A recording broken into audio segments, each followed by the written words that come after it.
বিসমিল্লাহির রহমানির রহিম। আলহামদুলিল্লাহ। যারা অনলাইনে ভিডিওর মাধ্যমে গণিত শিখতে বসেছ, প্রত্যেককে আমার সালাম ও শুভেচ্ছা। আসসালামু আলাইকুম ওয়া রাহমাতুল্লাহি ওয়া বারাকাতুহু। আমরা ধারাবাহিক ক্লাস, আজকে আমার লেকচার 3, তোমাদের পাঠ্য বইয়ের প্রথম পত্রের নবম অধ্যায়, আমরা যেটা ক্যালকুলাস বলছিলাম, ক্যালকুলাসের আজকে আমি মেন যে অংশটা অন্তরীকরণ, এটা শুরু করব। আজকে সূত্রের ব্যাখ্যায় ঢুকে যাব আমি। যেহেতু অধ্যায়টা অনেক বড়, আমি তোমাদের গত 2 লেকচারে খুব অতি অল্প সময়ের মধ্যে আমি লিমিট শেষ করেছি। যদি কারো অসুবিধা হয় জুম ক্লাসে, পরবর্তী যে জুম ক্লাস আসতেছে, জুম ক্লাসে আমরা সমস্যাগুলো বলবো। আমি আজকে ক্যালকুলাসের একবারে মেন যে অংশটা, ক্যালকুলাস কেন, কিভাবে আমরা ক্যালকুলাসে প্রবেশ করব, এটা আজকে দেখাবো। ঠিক আছে? তাহলে আজকে আমি যেহেতু তোমাদের ক্যালকুলাসের উপর কিছু কাজ করব, যে কাজটা করব এটা অত্যধিক গুরুত্বপূর্ণ। আমরা চেষ্টা করব এই কাজটা সুন্দরভাবে বোঝার জন্য। তবে এটা প্রশ্ন লিখছি, অর্থাৎ ক্যালকুলাসের আমরা যে অপারেটর ddx অফ ওয়াই, এটার ব্যাখ্যাটা আজকে করব। প্রথমে আমি ধরে নিচ্ছি একটি ফাংশন, ধরি y ইকুয়াল টু fx একটি বক্ররেখার উপর দুইটি বিন্দু, একটা বিন্দু ধরলাম xy এবং আরেকটা বিন্দু ধরলাম x plus del x, y plus del y. আমরা এই বিন্দু দুটা অনেক নিকটে, এই বোঝানোর জন্য এই ডেল এক্সটা এইভাবে লিখছে। এখানে পি কিউ বক্ররেখার উপরে বিন্দু এবং এটা খুব নিকটস্থ বিন্দু। আমি যে বক্ররেখাটা ধরলাম এটাকে একটা সমীকরণ নাম্বার দিই 1। আমি যে দ্বিতীয় বিন্দুটা এই বক্ররেখার উপর আছে বিধায়, তাহলে 1 হইতে আমি পাই y plus del y equal to f of x plus del x. আমি বলছি পি এবং কিউ বিন্দু এই y equal to f x বক্ররেখার উপর, তাই এই বিন্দু দুইটি এই বক্ররেখাকে সিদ্ধ করে। সিদ্ধ করার অর্থ হলো এই যে আমি পি এর ভিতরে যে এক্স ওয়াই, এখানে এক্স এবং ওয়াই বসাইলে যা হবে, ঠিক কিউর ভিতরে যে এক্স বলতে এক্স প্লাস ডেল এক্স, এক্সের জায়গায় বসাবো, আর তখন ওয়াইটা হয়ে যাবে ওয়াই প্লাস ডেল ওয়াই। এটাকে আমি নাম্বার দিলাম 2। আমি 1 থেকে যদি 2 বিয়োগ করি, তাহলে আমার ডেল, যদি খেয়াল করি ওয়াইটা কাটা যায়, থাকে 2 থেকে 1 বিয়োগ করব, 2 থেকে 1 বিয়োগ করব, তাহলে থাকে আমার ডেল ওয়াই বাম পাশে, আর ডান পাশে থাকে এক্স প্লাস ডেল এক্স বিয়োগ এফ অফ এক্স। এবার এই ডেল ওয়াইকে আমি উভয় দিকে ডেল এক্স দ্বারা ভাগ করব, f of x plus del x বিয়োগ f of x divided by del x. তা আমি একটু আগে বলছিলাম আমি পি কিউ বিন্দু দুটি অতি নিকটস্থ, বক্ররেখার অনেক নিকটে, তাই ডেল এক্সটা অতি ক্ষুদ্র। এই অতি ক্ষুদ্রটা কেমন, এটা আমি একটু লিমিট দিয়ে প্রকাশ করতে চাই। আমরা লিমিটের ধারণাটা যে আগে নিয়েছি, এই লিমিট দিয়ে প্রকাশ করি। লিমিটের ধারণা থেকে আমরা পাই অতি ক্ষুদ্র সংখ্যা লেখার উপায় হলো এইভাবে, ডেল এক্স টেন্ডস টু 0, অর্থাৎ এই হরের মানটা 0-র কাছাকাছি। তাহলে আমি উভয় দিকে একটা পরিচয় দিচ্ছি ডেল এক্সের, যে এটা অনেক ক্ষুদ্র। কেমন ক্ষুদ্র? একবারে 0-র কাছাকাছি। তা আমি এই জন্য নিচে উভয় দিকে যে নিচের রাশিটা, এটা টেন্ডস টু 0, অর্থাৎ 0-র কাছাকাছি, অতি ক্ষুদ্র। গণিতের ভাষায় অতি ক্ষুদ্র রাশি বলতে আমরা এটাকেই বুঝি। আচ্ছা, এবার বাম পাশে আমি যে রাশিটা পেয়েছি, এটার একটা নামকরণ করা হবে। এই নামকরণ করাটাই হলো উপরে যে আমি লিখছি ওই নামকরণটা। আর এটা লেখার অপারেটরের নাম, লেখার সুবিধার্থে আমরা এইভাবে নামকরণ করেছি। ঠিক এই যে এটা আছে, এই ডেল এক্সকে এইভাবে না লিখে আমরা আরেকটু সুন্দরভাবে সহজ করে লেখার জন্য আমি ডেল এক্সকে নাম দিলাম এইচ। তাহলে আমি এখানে দুইটা জিনিস উভয় দিকে পরিবর্তন করলাম, দেখা যায় আমি নামকরণ করেছি।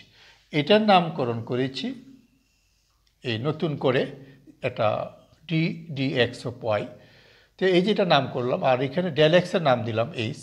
এই দুইটা জিনিস আমার এখানে নতুন করে লেখা হয়েছে, ধরে নেওয়া হয়েছে। এবার ওয়াইকে আমরা প্রশ্নের শুরুতেই লিখছিলাম অ্যাপেক্স, আমি অ্যাপেক্সটাও বসাই দিই, ওয়াইকে আমি অ্যাপেক্স বসাই দিই, যে অ্যাপেক্স বসাই দিলাম। Limit h tends to 0 f of x plus h বিয়োগ f of x divided by h. আমি যে শেষ লাইনটা পেয়েছি এটা আজকের আলোচনায় আমি একটু পরে যে অঙ্কগুলো করব এই অঙ্কতে এটা ব্যবহার করব। এটার নাম হলো মূল নিয়মে অন্তরক সহগ সূত্র। আমি একটু লিখে নিই, মূল নিয়মে অন্তরক সহগ নির্ণয় সূত্র। তার কথাটা আবার একটু বলছি, আমি যে বক্সের মধ্যে সূত্রটা লিখছি এটার মধ্যে লিখছি মূল নিয়ম অন্তরক সহগ, অর্থাৎ একটা সূত্র হিসেবে আমরা কাউন্ট করব। আর অন্তরক সহগ আমরা যে বললাম এখন অন্তরক সহগ, এই ডিডিএক্স ও ওয়াইটাই হলো অন্তরক সহগ। আমি কিন্তু উচ্চারণটা করতেছি কিভাবে আমরা একটু খেয়াল করব। আমি বলছি ডি ডি এক্স ওয়াই, অর্থাৎ এখানে অপারেটরটা হলো, মনে রাখবো এখানে অপারেটরটা হলো ডি ডি এক্স, আর মাঝখানে একটু ব্র্যাকেট দিয়ে আমরা এখানে ফাংশনটা বলবো। আজকে একটা অপারেটর নিয়ে, একটা নতুন অপারেটর নিয়ে আমরা কথা বলতেছি। অপারেটর বলতে আমরা কী বুঝি? আমরা ত্রিকোণমিতিক ফাংশন যখন পড়াইছি আমরা সেখানে অপারেটর হিসেবে দেখেছি সাইন থিটা। সাইন একটা অপারেটর, সাইন থিটার মান, থিটা যদি বিভিন্ন মান ধারণ করে সাইনের বিভিন্ন মান আসে। সাইনটা হলো একটা অপারেটর। সাইন থিটা আমরা সংজ্ঞায়িত করছিলাম একটা সমকোণী ত্রিভুজের ক্ষেত্রে লম্ববাহু ত্রিভুজ। ঠিক অনুরূপভাবে কস থিটা, ট্যান থিটা এগুলো আমরা অপারেটর হিসেবে বলতে হয়। ঠিক তেমনি আজকে যে আমি ডিডিএক্স লিখলাম এটা একটা অপারেটর। যখন একটা নতুন কিছু আনতে হয় এটা নামকরণ করতে হয়, আমরা সেই কারণে এই যে বক্সের এই জিনিসটার নামকরণ করেছি ডিডিএক্স অফ ওয়াই। এই বক্সের ভিতরে যে রাশিটা আছে এটার নামকরণ করা হয়েছে ডিডিএক্স অফ ওয়াই। এখানে ডেল এক্স টেন্স টু 0, তাহলে এই ডিডিএক্স ওয়াই বলতে তোমাকে কী বুঝো? আমি কিন্তু উপরে লিখছি জ্যামিতিক ব্যাখ্যা। আমার আলোচনার একটা অংশ বিশেষ করছে, এটা একটা জ্যামিতিক ব্যাখ্যা, যদিও এটা অ্যালজাব্রিক নিয়মে বললাম। এখন তোমাকে যদি ডিডিএক্স ওয়াই বলতে কী বুঝে এটা তোমাকে বললেই তোমাকে বুঝতে হবে এই জিনিসটা কী বোঝায়। তাহলে আমার এখানে ডেল এক্স অনেক ক্ষুদ্র হইলে, এই লিমিট ডেল এক্স অনেক ক্ষুদ্র হইলে ডেল ওয়াই বাই ডেল এক্সের যে অনুপাতটা এটাকেই বলা হয় ডিডিএক্স অফ ওয়াই। তা আমরা যখন অঙ্ক করবো আমরা তো এই শুধু এই ডিডিএক্স ওয়াইটা লিখবো, এটা তো লিখবো না। তাই আমাদের ব্রেনে আমাদের সবসময় এটা মনে রাখতে হবে ডিডিএক্স অফ ওয়াই হলো এক্সের অতি ক্ষুদ্র পরিবর্তনে ওয়াই যে পরিবর্তন তার হার। কথাটা আবার বলছি, এই ডিডিএক্স অফ ওয়াই হলো এক্সের অতি ক্ষুদ্র পরিবর্তন। কেমন ক্ষুদ্র পরিবর্তন? এক্সের পরিবর্তন যদি শূন্যের কাছাকাছি হয় ওয়াই যে পরিবর্তন হয় তার হার হলো ডিডিএক্স অফ ওয়াই। এটার উপর আরও কিছু কথা বলবো। আমি তো একটা চিত্র দিয়েও এটার ব্যাখ্যা করব, আগে চিত্রটা একটু এঁকে নিই। আমরা খেয়াল করব, আমি এখানে একটা বক্ররেখা শুরুতেই বলছিলাম, একটা বক্ররেখা,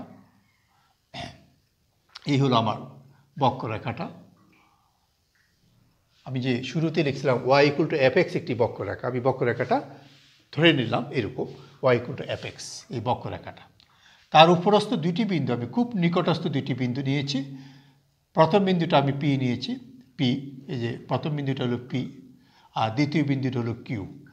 x plus del x, y plus del y. এই পি কিউ সংযোগ করে দিই, এই পি কিউ বিন্দুটা সংযোগ করে দিই, যা এক্স অক্ষের সাথে থিটা কোণ তৈরি করে। আমার পি বিন্দু ছিল এক্স ওয়াই আর কিউ বিন্দু ছিল x plus del x, y plus del y. তাহলে সারাঙ্কর নিয়ম অনুসারে আমি যদি লম্ব আঁকি, এই বিন্দু থেকে যদি লম্ব আঁকি, এই লম্বটা হলো ওয়াই আর এখানে এই পুরাটা হলো এক্স। ঠিক অনুরূপভাবে কিউ বিন্দু থেকে যদি আমি এটা লম্ব আঁকি তাহলে এই এক্সের বৃদ্ধিটা হলো ডেল এক্স, এক্সটুকু, তাহলে এক্স প্লাস ডেল এক্স হলো বুঝ। ঠিক এখান থেকে যদি একটা লম্ব আঁকি, এই লম্বটা এখানে এইভাবে যদি লম্ব আঁকি, এই নিচের অংশটা হলো ওয়াই, এই নিচের অংশটা হলো ওয়াই আর উপরের বর্ধিত অংশটা হলো ডেল ওয়াই। তাহলে উপরে দ্বিতীয় ওয়াই প্লাস ডেল ওয়াই। আমি এই নিচের যে ডেল এক্সটা এটা যেহেতু এখানে ডেল এক্স আছে, আমি এই নিচের অংশটা এতটুকু হলো ডেল এক্স, তাহলে এই উপরের অংশটাও ডেল এক্স। অত্যধিক গুরুত্বপূর্ণ একটা আলোচনা, যা আমাদের জাতীয় পরীক্ষা কখনো আসবে না, কিন্তু আমার এই ধারণাটা রাখা উচিত। আমরা এত বড় ক্যালকুলাসের সিলেবাস পড়ব, অথচ ডিএক্স উপায় ব্যাখ্যা আমি পারি না বা ব্যাখ্যা আমি বুঝি না, ক্যালকুলাস কেন আমি করব এটা আমি জানি না, তা আমাদের জন্য দুর্ভাগ্য। আমাদের এই দুর্ভাগ্যটা যাতে না হয়। আজকের ক্লাসের শুরুতেই আমরা যে আলোচনা করতেছি, এটা পরীক্ষার জন্য পড়ব না, আমার ক্যালকুলাস শেখার জন্য পড়ব। তাই প্রয়োজনে আমি ভিডিওটা একাধিকবার দেখব, যাতে আমার জিনিসটা স্পষ্ট হয়ে যায়। কথাগুলো আবার বলছি। আমি প্রথমে বক্ররেখাটা এঁকেছিলাম, y=f(x) বক্ররেখাটা। এই বক্ররেখার উপরস্থ আমি দুইটা বিন্দু নিয়েছি, একটা বিন্দু p(xy) আর একটা বিন্দু হলো q(x + del x, y + del y)। এবার দুই বিন্দু থেকে আমি দুইটা লম্ব আঁকলাম। এখানে বুঝ হলো মূল বিন্দু থেকে এতটুকু হলো x প্রথম বিন্দুর কারণে, আর কুঠি হলো y। ঠিক অনুরূপভাবে দ্বিতীয় বিন্দুর কারণে এটা হবে x + del x, আর ওটা হবে y + del y। তাহলে আমি এই চিত্রের মধ্যে আমি ধরে নিচ্ছি PQ সংযোগকারী রেখাটা x অক্ষের সাথে থিটা কোণ তৈরি করে। আমরা সরলরেখা যারা পড়েছি 9-10-এ, আমরা একটা কথা শুনেছি, ঢাল বা নতি, হ্যাঁ, বা স্লোপ, হ্যাঁ, আমরা পড়েছি। এটা কথায় পড়েছি 9-10-এ সরলরেখা চ্যাপ্টার, অথবা যারা ইতিমধ্যে সরলরেখা পড়ে ফেলছ, আমার কাছে যারা অনলাইনে প্রথম থেকে পড়তেছ, তারা সরলরেখা যারা পড়েছ তারা জানো ঢাল কি। একটি সরলরেখা x অক্ষের সাথে যে কোণ তৈরি করে, এখানে x অক্ষের সাথে যে ধনাত্মক কোণ তৈরি করে, তার ট্যানজেন্টের মানকে উক্ত রেখার ঢাল বলা হয়। তাহলে আমি এখানে লিখব ঢাল m দিয়ে প্রকাশ করব, m tan থিটা। এই চিত্র থেকে আমি tan থিটার মানটা বের করতে চাই। তাহলে এখানে ধরে নিচ্ছি যে PQ রেখাটা x অক্ষের সাথে থিটা কোণ তৈরি করে, তাহলে এই কোণটা যদি এখানে থিটা হয়, তাহলে এই কোণটাও এখানে থিটা, তাই না? এই ত্রিভুজ, ছোট্ট ত্রিভুজের মধ্যে আমি ঢুকে গেলাম। তাহলে এই ছোট্ট ত্রিভুজ থেকে আমি tan থিটার অনুপাত বের করতে পারি লম্ব বাই ভূমি। এই চিত্রের মধ্যে দেখো del y by del x, আমরা এই ছোট্ট ত্রিভুজ থেকে এটা বের করতে পারি। এবার আমি একটু আগে del x এর পরিচয় যেভাবে বলছিলাম, del x টেন্ডস টু 0, তা আমি এখানে del x কে 0 কাছাকাছি, অর্থাৎ আমি del x টা অনেক ক্ষুদ্র ধরে নিয়েছি। তাই আমি এটা এই জিনিসটা প্রকাশ করার জন্য আমি লিমিটটা ব্যবহার করে দিলাম, অর্থাৎ del x অনেক ক্ষুদ্র, আর একটু স্পষ্ট করার জন্য। এমনও আমার del x এইভাবে বাঁকা করে লিখলে এটা অতি ক্ষুদ্রই বুঝায় গণিতের ভাষায়, তারপর আরেকটু স্পষ্ট করে দেওয়ার জন্য আমি del x টেন্ডস টু 0 লিখলাম। এই রাশিটাকে আমি একটু আগে আমি নামকরণ করেছিলাম dx of y, অর্থাৎ আমার যে অপারেটর আলোচনা চলতেছে এটাকে একটু আগে আমি আলোচনা করেছি, এটাকে লিখেছিলাম dx of y। তাহলে বুঝে গেল dx ওয়াইটা আরেকটা নতুন পরিচয় পেয়ে গেলাম। যারা আমরা সরলরেখা পড়েছি, আমরা বলছিলাম ঢাল হলো m = tan থিটা। আর এখন আমি ক্যালকুলাসের একদম শুরুতেই বলতে পারি, এটাই শুরু আমার ক্যালকুলাস, অ্যাকচুয়াল ক্যালকুলাস আজকেই শুরু করলাম। ক্যালকুলাসের শুরুতে আমি যে অপারেটরটা পেয়েছি, এটার আরেকটা নতুন পরিচয় পেয়ে গেলাম, যে এই dx of yটা হলো ওই বক্ররেখার একটা ঢাল। এখানে ঢালটা হয় সরলরেখার, এখানে আমি যে PQ সংযোগকারী রেখাটা দেখতেছি ওই সরলরেখার ঢাল। আমি দেখতেছি PQ সংযোগকারী রেখাটা এই বক্ররেখার একটা ছেদক। অ্যাকচুয়ালি বাস্তব চিত্রটা কিন্তু এটা নয়, কারণ আমি তোমাদেরকে বোঝানোর জন্য এই চিত্রটা একটু বড় করে আঁকানো হয়েছে। বইতে এভাবেই আছে, আমি সেভাবেই বোঝাচ্ছি। কিউ এবং পি যদি অতি নিকটস্থ বিন্দু হয়, পির অনেক কাছাকাছি যদি কিউ বিন্দুটা হয়, তাহলে আমি বলবো পি কিউ এত কাছাকাছি যে আমি পি কিউর বক্ররেখা এভাবে দেখানো, ছেদক রেখা এভাবে দেখানো কোনো সুযোগই নাই। যেমন আমি এখানে যে বললাম del x টেন্ডস টু 0, আমার প্রকৃত চিত্রটা কিন্তু আমি যদি আবার নতুন করে আঁকি, এই হলো আমার বক্ররেখাটা।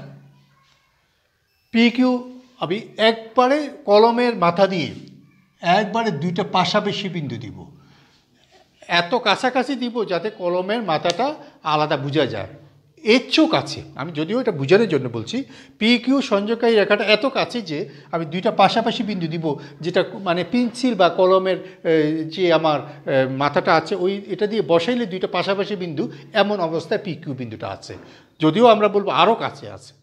এখন যদি পি কিউ বিন্দু সংযোগ করি, এই সংযোগকারী রেখাটা এই বক্ররেখার একটা মূলত স্পর্শক হবে। কী হবে এখানে? স্পর্শক হবে। আসলে এখানে আমি তোমাদেরকে চিত্রটা যে আমি এখানে ট্যান থিটা হলো লম্ব বাই ভূমি দেখানোর জন্য চিত্রটা একটু বড় করে দেখানো হয়েছে। অ্যাকচুয়াল চিত্রটা কিন্তু এখানে পি কিউ সংযোগকারী রেখাটা যখন আমি যোগ করছি এটা এক্স অক্ষ সাথে যে থিটা কোণ তৈরি করে এই পি কিউ সংযোগকারী রেখাটা এই বক্ররেখার স্পর্শক। তোমাদের এই প্রসঙ্গে একটা কথা বলে রাখি যে আমাদের যদি বলে স্পর্শক রেখা কীভাবে আঁকতে হবে একটি বক্ররেখার, আমি বলবো একটি বক্ররেখার কাছাকাছি দুটি বিন্দু যত নিকটে নেওয়া যায় দুটি বিন্দু সংযোগ করি যদি আমরা একটা রেখা অঙ্কন করি তাহলেই সেটা হলো ওই বক্ররেখার স্পর্শক রেখা। দুটি বিন্দু পি কিউ খুবই কাছাকাছি, এত কাছাকাছি যে এই দুটি বিন্দু যোগ করলে যে রেখাটা হবে এটা মূলত স্পর্শক রেখা, এটা ছেদক রেখা না। আমি এখানে যে চিত্রটা আঁকছি বাস্তব চিত্রটা হলো এই নিচেরটা, ওইটা না।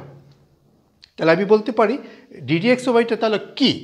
ডিডিএক্স ও ওয়াইটা হলো ওই বক্ররেখার কোনো একটি নির্দিষ্ট বিন্দুতে স্পর্শক রেখার ঢাল। খুব গুরুত্বপূর্ণ তথ্য। আমরা কিন্তু ক্যালকুলাসে ধারাবাহিক আলোচনা একদম শেষের দিকে প্রায় ধরো আরও 7-8-10 লেকচার পরে আমরা এটার উপরে একটা জ্যামিতিক ব্যাখ্যা, আজকে যে ব্যাখ্যাটা করলাম এটার উপরে একটা আলাদা অধ্যায় পড়াবো। তাহলে আমি আজকের এই ছোট্ট দুইটা আলোচনার উপর আমি একটু সার অংশটা আজকের আলোচনার একবারে মূল বিষয়বস্তুটা একটু বলতেছি। আমার প্রশ্ন উপরে লেখা ছিল ডিডিএক্স ও ওয়াই জ্যামিতিক ব্যাখ্যা। এই যে উপরে যেটা লেখা আছে এই জ্যামিতিক ব্যাখ্যা কী? তোমাদের বাইবেতে এটা একটা কমন প্রশ্ন করা হয়। তোমাদেরকে জিজ্ঞাসা করা হবে ডিডিএক্স ও ওয়াই বলতে তোমরা কী বুঝো?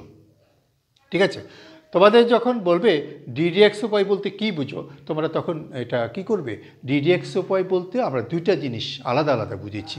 এক, ডিডিএক্স ও ওয়াই বলতে আমরা এই যে এখানে দেখতেছি ডিডিএক্স ও ওয়াই, ডিডিএক্স ও ওয়াই বলতে আমরা বুঝি এক্সের অতি ক্ষুদ্র পরিবর্তনে ওয়াই যে পরিবর্তন তার হার। একটা এক্সের অতি ক্ষুদ্র, এক্সের পরিবর্তন যদি শূন্যের কাছাকাছি হয় ওয়াইয়ের যে পরিবর্তন হয় তা হলো ডিডিএক্স ও ওয়াই। এটা একটা ব্যাখ্যা। দুই নম্বর ব্যাখ্যা হলো এটা যে ডিডিএক্স ও ওয়াই হলো একটি বক্ররেখার কোনো একটি নির্দিষ্ট বিন্দুতে যদি আমরা স্পর্শক আঁকি ওই স্পর্শক রেখার ঢাল হলো ডিডিএক্স ও ওয়াই। এখান থেকে আমরা বললাম কি ডিডিএক্স ও ওয়াই হলো একটি বক্ররেখার কোনো নির্দিষ্ট বিন্দুতে স্পর্শরেখার ঢাল। ঠিক আছে, তাহলে ছেদক রেখার ঢাল না, স্পর্শক রেখার ঢাল। তাহলে এই তথ্য দুটো আমাদের পরবর্তীতে আমরা কাজে লাগাবো। আমি যে প্রথম জ্যামিতিক ব্যাখ্যাটা করলাম, বললাম এক্সের অতি ক্ষুদ্র পরিবর্তন ওয়াই যে পরিবর্তন তার হারকে ডিডিএক্স ও ওয়াই বলে। এই জ্যামিতিক ব্যাখ্যার উপর আমি একটা এক্সাম্পল দিচ্ছি। আমরা যেভাবে এখন বললাম, আমি যদি বলি ব্যাগ কাহাকে বলে, আমি ক্যালকুলাসের ভাষায় ব্যাগ কাহাকে বলে বলতেছি। এই যে ব্যাগের সংজ্ঞা লিখলাম, এস হলো এখানে দূরত্ব, টি হলো এখানে সময়। এসের পরিবর্তন যদি অতি ক্ষুদ্র হয়, এসের পরিবর্তন যদি অতি ক্ষুদ্র হয়, সরি উল্টা বলে বলছি, টি এর পরিবর্তন, টি হলো সময়, টি এর পরিবর্তন অতি ক্ষুদ্র হয়, এসের যে পরিবর্তন হয় তার হারকে ব্যাগ বলে। কথাটা আবার স্পষ্ট করে দিচ্ছি, সময়ের পরিবর্তন অনেক ক্ষুদ্র অর্থাৎ শূন্যের কাছাকাছি হলে সরণ এস, এস হলো সরণ, সরণে যে পরিবর্তন ঘটে তার হারকে ব্যাগ বলে। তোমরা ইতিমধ্যে ফিজিক্স যারা পড়েছ তোমাদের ফিজিক্সের স্যারেরা ব্যাগের সংখ্যাটা এইভাবে দিয়েছেন যে সময়ের পরিবর্তন অতি ক্ষুদ্র হইলে সরণে যে পরিবর্তন ঘটে তার হারকে ব্যাগ বলে। তাহলে আমার এখানে এভাবে লিখলে আমরা বুঝবো নিচে টি যদি সময় হয়, এস যদি দূরত্ব হয়, সময়ের পরিবর্তন অতি ক্ষুদ্র কেমন শূন্যের কাছাকাছি, তখন এসের যে পরিবর্তন ঘটে তাকে আমরা ব্যাগ বলি। ঠিক তেমনি আমরা যদি ত্বরণের সংজ্ঞা দিই, এটা আমি ব্যাগের কথা বলেছি এখানে ব্যাগ, একইভাবে যদি আমি ত্বরণের কথা বলি, ত্বরণ ত্বরণ ত্বরণ ফিজিক্সের বইগুলোতে এ দিয়ে প্রকাশ করেছে, আমাদের বইতে এফ দিয়ে প্রকাশ করেছে। তাহলে তোমরা যেটাই লেখো এফ অথবা এ ডি বি অফ টি। তাহলে আমি এখানে এটা কি করলাম, সময়ের পরিবর্তন যদি অনেক ক্ষুদ্র হয়, সময়ের পরিবর্তন যদি অতি ক্ষুদ্র হয়, শূন্যের কাছাকাছি হয়, ব্যাগের যে পরিবর্তন ঘটে তার হারকে ত্বরণ বলে। আবার বলছি, সময়ের পরিবর্তন যদি অতি ক্ষুদ্র হয়, ব্যাগের যে পরিবর্তন ঘটে তার হারকে ত্বরণ বলে। তা আমরা ইতিমধ্যে তাহলে আরেকটা ব্যাখ্যা, আরও দুইটা ব্যাখ্যা পেয়ে গেলাম যা ফিজিক্স ইতিমধ্যে তোমরা ব্যবহার করেছ। এখন যদি বির মানটা উপর থেকে বির মানটা যদি আমরা বসাই দিই, এই বির মানটা যদি এখানে বসিয়ে দিই, ডি ভিতরে যদি বসাই দিই ds বাই ডিটি, আর এটাকে আমরা লিখতে পারি উপরের ডিকে, এটা লেখার নিয়ম হলো উপরের ডিটা স্কয়ার হয়ে যাবে আর নিচের টির উপরে স্কয়ার হবে। আমরা পরবর্তীতে এটা পড়াবো, যে অপারেটরটা আমরা পরবর্তীতে আরও বিস্তারিত পড়াবো। তাহলে এখানে d square s by dt square, এটা হলো দ্বিতীয় অন্তরক সহগ। ডির উপরে স্কয়ার, নিচে টির উপরে স্কয়ার, লেখার নিয়ম এলো এটা। তো আমরা এখানে এতটুকুই আজকে জ্যামিতিক ব্যাখ্যার মধ্যে এতটুকুই শেষ করলাম। আর এখানে মোটামুটি আমি সবগুলো কথাই বলে ফেলছি, কোনো কথা বাদ রাখিনি। তোমরা আমার এই ভিডিওটা প্রয়োজনে একাধিকবার দেখবে, এখানে আমার অনেক গুরুত্বপূর্ণ কথা এসেছে, আশা করি তোমরা এটা বুঝতে পারবে। আজকে আমার যে অধ্যায়টা আমি এখন শুরু করলাম, এই অধ্যায়টার মৌলিক যে জিনিসটা তোমাদের পাঠ্য বইতে যেভাবে আসে, এটা হলো মূল নিয়মে অন্তরক সহগ। মূল নিয়মে অন্তরক সহগ বের করো, অন্তরক সহগ বের করো, এইভাবে একটা প্রশ্ন হয়, বের করো। অথবা আদি নিয়ম, প্রশ্ন কোথাও লিখছে আদি নিয়ম, হ্যাঁ কথাটা আগে লাগাই দিই, আদি নিয়ম বা মূল নিয়মে অন্তরক সহগ বের করো। তাহলে এই হলো আজকে আলোচনার বিষয়বস্তু। আজকের আলোচনার বিষয়বস্তু হলো মূল নিয়ম বা আদি নিয়ম। এর আগে আমি যা বলছি সেটা হলো সূত্রের ব্যাখ্যা করছি। এখন আমি আজকের আলোচনার মূল অংশে ফিরে আসি। আজকের আলোচনায় আজকে মূলত সূত্রের প্রমাণের আমরা শুরু করব। সূত্রের প্রমাণ জাতীয় পরীক্ষায় সবসময় আসে, এখনকার প্রশ্নের পদ্ধতির কারণে এখন হয়তো কম আসতে পারে। আমি একটা প্রশ্ন দিয়ে শুরু করি। প্রশ্নটা এভাবে হয়, মূল নিয়মে বা আদি নিয়মে একটা ফাংশন দিয়ে দিলাম a⁴x এর অন্তরক সহগ বের করো। এই হলো আমার প্রশ্ন। তাহলে আমার এই প্রশ্নটা শুরুতে যে কোনো অঙ্ক আসবে, আমি অ্যান্সার যখন শুরু করব, শুরুতে যে অঙ্কটা থাকবে প্রশ্নে, আমি এটাকে f(x) ধরে নেব। প্রশ্ন যেটা থাকবে এটা f(x) ধরে নেব। তারপর এই প্রশ্নের মধ্যে x প্লাস এইচটা বের করব। এক্সের জায়গায় যদি বসাই দাও x প্লাস এইচ, এখানে এই বলতে যে কোনো শূন্যের চেয়ে বড় যে কোনো রিয়াল নাম্বার, এটা এর বলতে 2, 3, 4, 5, 6, 7 যে কোনো সংখ্যা হইতে পারে। তা আমি দেখো ওই যে বক্স করে রেখেছিলাম আজকে আলোচনার মধ্যে, এই বক্সটা এই সূত্র দিয়ে যে অঙ্কগুলো করব, সেগুলোর নামই হলো মূল নিয়ম বা আদি নিয়ম। এই জন্য এই সূত্রটার নাম দেওয়া হয়েছে মূল নিয়ম বা আদি নিয়মে অন্তরক সহগ নির্ণয়।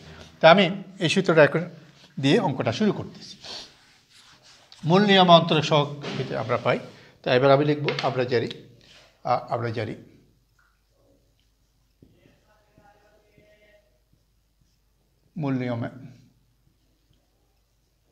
মূল নিয়মে অন্তরকের সহগ সূত্র হইতে অন্তরক সহগ সূত্র হইতে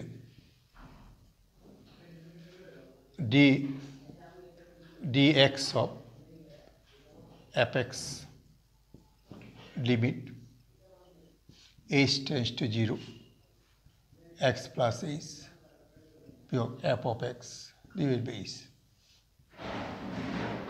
তাহলে তোমাদের যেটা বলছিলাম, আমি যে সূত্র দিয়ে আজকে অঙ্কগুলো করব সেই সূত্রটা এখন লিখলাম।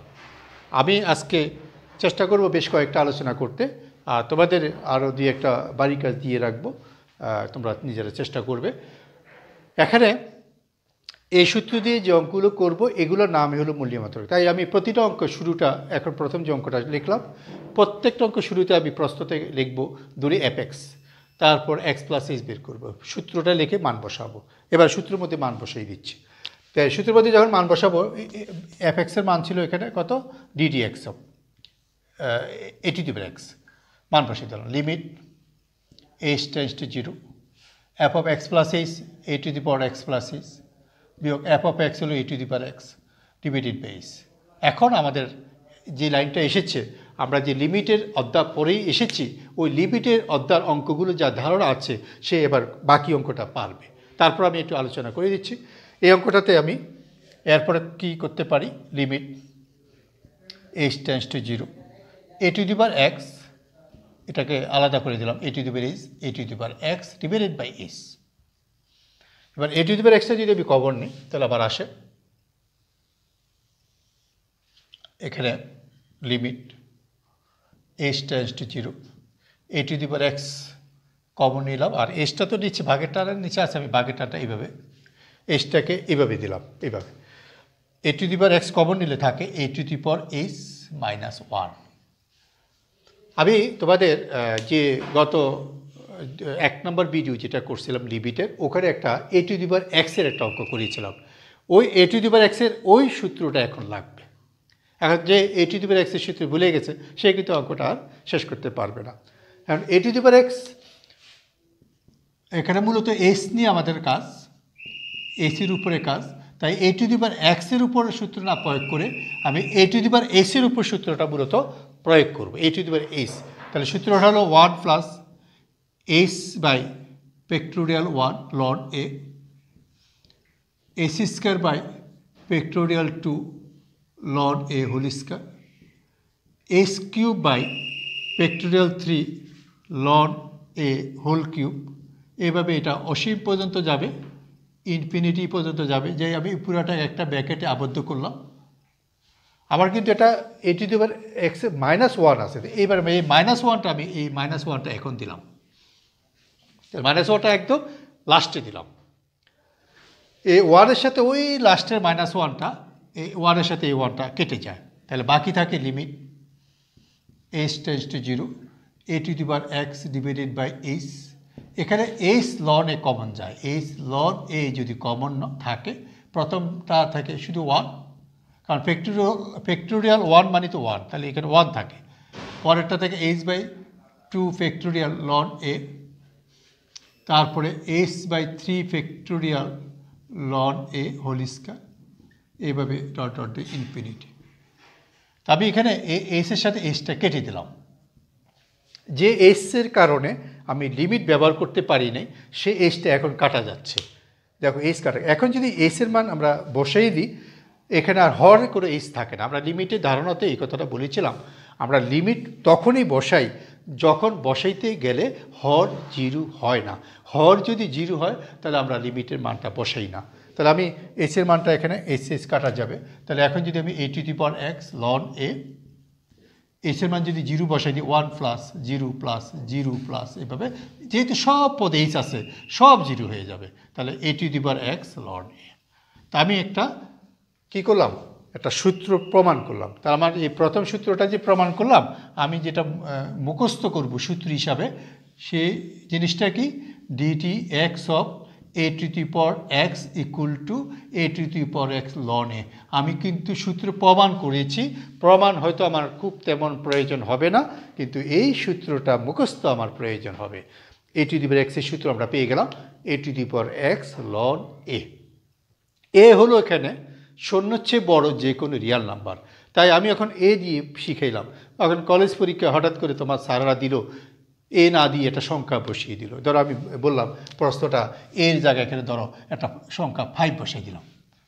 এখন যে এর পরিচয় জানে সে অবশ্যই বুঝবে, আর এই অঙ্কটা তো আমি করছি এ দিয়ে, ওই অঙ্কটাই তো পরীক্ষা দিয়েছে। এখন যদি 5 টু দি পাওয়ার এক্স দেয় তাহলে আমরা এখানে এ যত জায়গায় আছে, একবারে যত জায়গায় এ আছে সব জায়গায় এর জায়গায় 5 হবে। তখন আমার অ্যান্সারটা হবে 5 to the power x equal to 5 to the power x ln 5। তাহলে এটা হলো একটা কি, এ হলো 0-র চেয়ে বড় যে কোনো রিয়াল নাম্বার।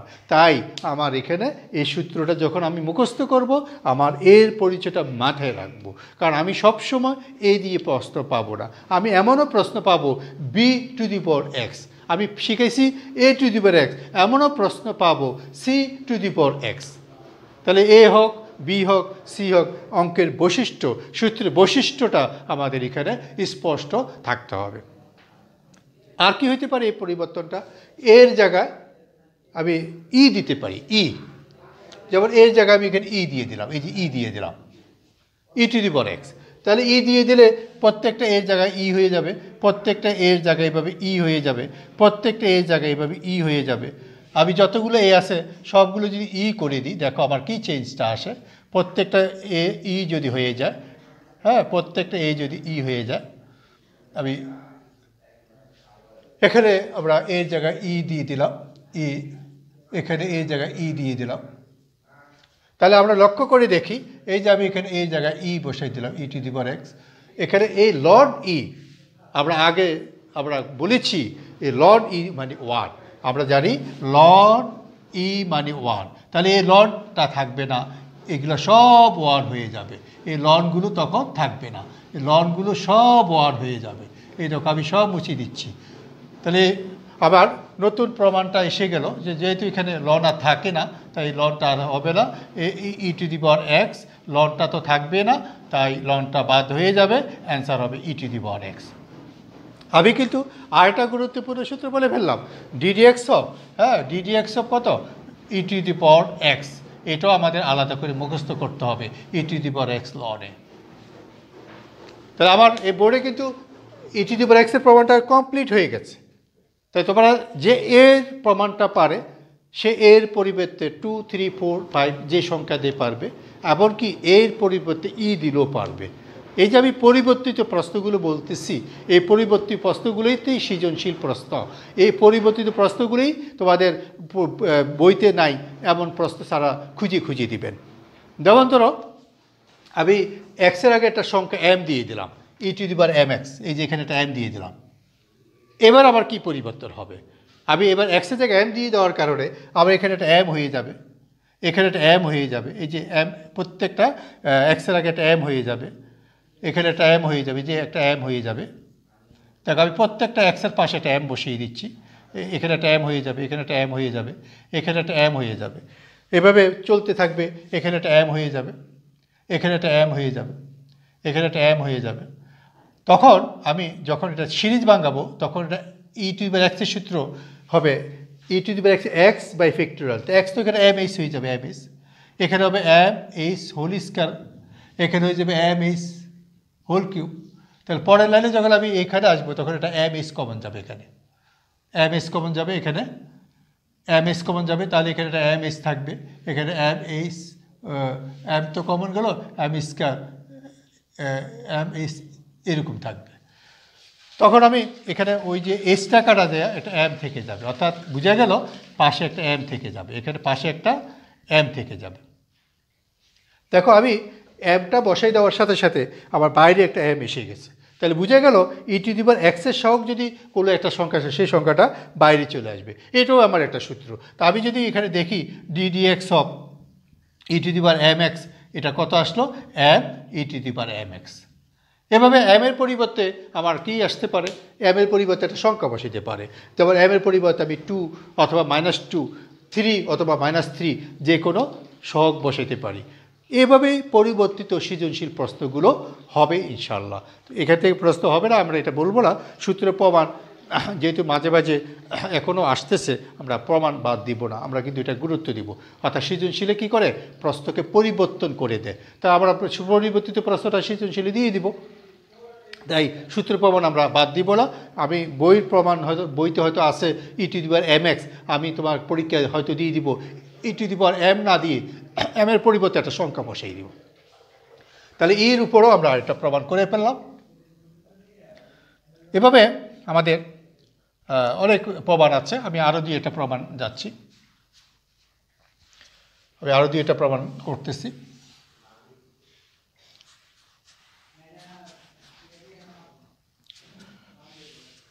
ধরো আমি একটা প্রশ্ন নিলাম, লন বা লগটাই নিই আগে, log a base x, log নিচ্ছি আগে। আমরা লনটাও করব, লগও করব। আমি লগটা আগে করি, লগ করলে লন করতে সুবিধা। আমার পিডিএফে অবশ্য লনটা আগে আছে, লগটা পরে আছে। এখানে লগের একটা বৈশিষ্ট্য হলো, আমি তোমাদের যে লগের সূত্র লিখেছি, লগের একটা ধারা সূত্র লিখেছি, এটা এ বেস লগ দিয়ে লিখিনি, আমরা লিখছি ই বেস লগ, অর্থাৎ লনের ক্ষেত্রে লন 1 + এক্সের একটা সূত্র আমরা পূর্বে আলোচনা করেছি, লন 1 + এক্স, লগ দিয়ে না। তাই কোনো লগের অঙ্ক আসলে এটা লনে নিতে হবে, অর্থাৎ বেস এখানে এ কে পরিবর্তন করতে হবে। তাই আমি দেখো পরিবর্তনটা কীভাবে করতেছি, লগ এ যেটা আছে এটা রাখলাম ই গুণ লগ ই এক্স। তোমরা 9-10 সিলেবাসে লগের যে ধর্ম পড়েছ ওই ধর্মের মধ্যে এটা ছিল। তা আমি কী করলাম দেখো, এ বেস লগকে এ ঠিক রেখে লগ ই লিখলাম, এবার ইটা এখানে দিলাম, দিয়ে এক্স লিখলাম, এই দুইটাকে আমরা একত্র করলেই এত হয়। এটা লগ বেস চেঞ্জ করার সূত্র। এটা তাহলে এখন লন হয়ে গেল, এটা একটা ধ্রুবক হয়ে গেল। তা আমি এখানে ইকুয়াল টু দিয়ে লিখতে পারি log a base e loan x, loan x. এবার আমি F of x plus S এখানে যদি বসাই, log a base E, A base eta x plus S হয়ে যাবে এখন। তাহলে আমার এখানে ধ্রুবক পাশে বসে আছে, এই ধ্রুবকটা আমার লাস্ট পর্যন্ত বসে থাকবে। তো এবার আমি আমার মূল নিয়মের সূত্রটা দেখলাম মুখস্থ। এবার আমি এখানে যে লগ যে ফাংশনের ডিফারেন্সিয়েশন করতেছি এই ফাংশনটা বাম পাশে বসাই দিলাম, আর এখানে লিমিটের যে মানগুলো লন দিয়ে বের করছি এক্স প্লাস এস এটা বসাই দিলাম, লগ এ ই হ্যাঁ লন এক্স প্লাস এস বিয়োগ বিয়োগ এখানে log a base e ln of x divided by s. ঠিক আছে, তাহলে আমরা এখানে দেখতেছি যে আমি জাস্ট মানগুলো বসে দিলাম, শুধু বাড়তি কাজ করলাম কি, আমার এ বেস লগ নিয়ে কাজ করা যাবে না, লনে নিতে হবে। কেন এখন আমি বুঝতে পারবো। এবার যদি আমি খেয়াল করি, আমি যদি এখানে খেয়াল করি আবার একটু ধ্রুবকটা কমন যায়, log a base eta common যায়, এক্সট্রা নিচে রাখলাম, আর বাকি থাকে log loan ln x plus h বিয়োগ লন অফ এক্স। তো এরপরের লাইনে আমরা যদি যাই, আমি এই পাশে চলে গেলাম, limit h tends to 0 log a base e divided by x. আমরা জানি log x minus log b, আমাদের লগ এ সূত্র কি, log a minus log b, লগের সূত্র কি, লগ এ মাইনাস বি সূত্র লগ এ বাই বি। তাহলে আমরা লিখতে পারি লগ লগ তো না ln ln x plus h divided by x, ভাগ হয়ে গেল। তো limit h tends to 0 log a base e by x, এখানে লিখতে পারি ln 1 plus h by x. কেন লন নিয়েছি, এবার ওই জায়গাতে আমি আসলাম, কেন লন নিয়েছি। এই যে লন, যদি লগ থাকতো, log L O G log a base log থাকতো, তাহলে কিন্তু ধারার সূত্র হবে না। ধারার সূত্র করতে হলে এটা লন নিতে হবে। এই জন্য এখন আমি ধারার সূত্র, যেটা আমি তোমাদের আগে ব্যবহার করেছি, এখন আমি ধারার সূত্রটা ব্যবহার করতে পারি। তাহলে আমি এখানে যদি ধারার সূত্র ব্যবহার করি, limit h tends to 0 log a base e by x, ln 1 plus এক্সের সূত্র হলো এক্স আগে minus x by x square by 2 plus x cube by 3, এভাবে চলতে থাকবে এটা অসীম পর্যন্ত। ঠিক আছে, তাহলে লগ 1 প্লাস এক্সের সূত্র, লগ 1 প্লাস এক্স সূত্র x minus x square by 2 plus x cube by 3, এভাবে এটা অসীম পর্যন্ত যাবে। তো এবার আমি যদি এইচ বাই এক্সটা কমন নিই, limit log a base e divided by x, h by x যদি কমন থাকে 1 minus h by x by 2 h by x whole square by 3, এভাবে ডট ডট দিয়ে ইনফিনিটি দিব। তাহলে আবার যে এক্স, আমি ভুল লিখেছি, এটা এক্স লিখে ফেলছিলাম, এটা এইচ আসছিল, ওই দেখো নিচে এখানে কী লিখছিলাম, এটা এস এইচ, এটা অনেক দূর থেকে ভুল করে ফেলছি, এইচ এইচ, এটা এইচ, এটা এইচ ছিল, এটা এইচ ছিল, আমি এক্স লিখে ফেলছিলাম, আমি ঠিক করে দিলাম এইচ। তো এইচটা উপরে এইচের সাথে কাটা যায়। তাহলে আমার যে এইচটা আমার সমস্যা ছিল, হরে যে এইচটা আমার সমস্যা ছিল, এইচটা কেটে যখন যাবে তখন তোমার মূল লক্ষ্য লিমিটকে তুমি বসাইতে পারবা। তো এখন যদি লিমিট তুমি বসাই দাও, থাকে কি 1 by x log a base e one minus এইচের মান 0 বসাইলে এটা 0, এরপর এটা 0, এরপরে সব 0, পরে যত এইচ আছে সব 0। তাহলে আমার রেজাল্ট আসলো 1/x লগ এ বেস ই। তাহলে আরেকটা গুরুত্বপূর্ণ, আমরা প্রশ্ন শেষ করতে গেলাম যে লগ এ বেস এক্সের ডিফারেন্সিয়েশন সূত্র এখন আমি লাস্টে যেটা পেয়েছি 1/x লগ এ বেস ই। লগের এ বেস ইটা করলে সুবিধা বেশি, এই জন্য আমি এটা আগে করছি। এখন প্রশ্ন যদি এর পরিবর্তে, এখানে এ হলো 0-র চেয়ে বড় যে কোনো রিয়াল নাম্বার, এর জায়গায় 2 হইতে পারে, এই জায়গায় 3 হইতে পারে, এই জায়গায় 5 হইতে পারে। তাই তোমরা মনে রাখবা এখানে এ বলতে এখানে একটা 0-র চেয়ে বড় যে কোনো রিয়াল নাম্বার। এ যদি 5 হয়, এখন তোমার সৃজনশীল প্রশ্ন আসলো জাতীয় পরীক্ষায়, এর জায়গায় 5 দিয়ে আসলো, এর জায়গায় 10 দিয়ে আসলো, তাহলে কি আমরা পারবো না? আমি এ দিয়ে যদি পারি, কেন এর জায়গায় 5 অথবা 10 দিলে পারবো না? তাহলে আমাদের এর জায়গায় 3 বা 4 বা 5 দিলে যাতে আমরা পারি। এখন যে রেজাল্টটা এসেছে, এই রেজাল্টটা আমার একটা ডিরেক্ট সূত্র হিসাবে আমরা মুখস্থ রাখবো। dx of log a base x হলো 1/x লগ এ বেস ই। এখন এই প্রমাণটা, আমি যে প্রমাণটা এখন শেষ করলাম, এটা সূত্র হিসাবে আমরা মুখস্থ করলাম। আর আমি যেটা বললাম, আমরা মনে রাখতে হবে এ বলতে এখানে 5, এ বলতে 10, এ বলতে 7, এরকম এ বলতে যে কোনো রিয়াল নাম্বার এখানে যদি হয়, আমরা ঠিক এইভাবে যাতে পরিবর্তন করে লিখতে পারি। এখন যদি এর জায়গায় ই হয়, তাহলে কিন্তু লন হয়ে যাবে। তাহলে এর জায়গায় যদি ই হয়, আমি কিন্তু এখানে এ থেকে লনে গিয়েছি, যদি এর জায়গায় ই থাকে তাহলে তো সরাসরি লন, সেক্ষেত্রে কিন্তু আমার ই রেখেই করা যাবে। অর্থাৎ আমার প্রশ্নটা যদি এরকম এর জায়গায় ই হয়, এটা বানিয়ে বোঝাচ্ছে, এটার অর্থ হলো কি লন এক্স, এই জায়গায় যদি ই হয়, তাহলে আমার তো শুরুতেই লন আছে, তাহলে তো আমার বেস আর চেঞ্জ করা লাগবে না। তার মানে লন যদি পরীক্ষা আসে অথবা ই বেস লগ যদি আসে, তাহলে আমার কাজটা এখানে একদম সহজ, আমার বেস চেঞ্জ করতে হবে না। প্রথমে লন এক্স ধরবো, এক্স প্লাস এস ধরবো, অর্থাৎ যত জায়গায় আমি এতক্ষণ ওই যে ধ্রুবকটা লিখেছিলাম, সব ধ্রুবক আর থাকবে না। এই ধ্রুবকগুলো প্রথম থেকেই মুছে যাবে, প্রথম থেকেই লিখবো না, প্রথম থেকে এরা মুছে যাবে। তাই এই ধ্রুবকটা না থাকার কারণে আমার প্রমাণটা, এই ধ্রুবকটা কম আসবে। এই যে আমি ধ্রুবকটা মুছে মুছে যাচ্ছি, দেখো আমি কিন্তু মুহূর্তের মতো আরেকটা অঙ্ক বুঝিয়ে ফেললাম। তো বোর্ডে আমি তো মুছে মুছে করলাম, তোমরা যখন আলাদা করবা তোমরা এটা খেয়াল করবা, এই জিনিসটা থাকবে না। তার মানে যখন ই এর জায়গায় ই হয়ে যাবে, ই বেস ই, এটা 1 হয়ে যায়, তাই এটা 1/x হয়। এই লগের এই ধর্মটা আমরা দেখেছি ছাত্রছাত্রীর মধ্যে বেশি ভুল হয়, এ বেস ই বেস 10 বেস এগুলো তারা ক্লিয়ার রাখে না। তাই লগের সূত্রটা নিয়ে যাতে তোমাদের সমস্যা না হয়, তাই তোমরা মনে রাখবে। তাহলে এখন যে সর্বশেষ লাইনটা পেয়েছি, dx of e base log e base x equal to 1/x, অথবা আমরা কি বলতে পারি, ln x, dx of ln x equal to কী বলতে পারি, 1/x।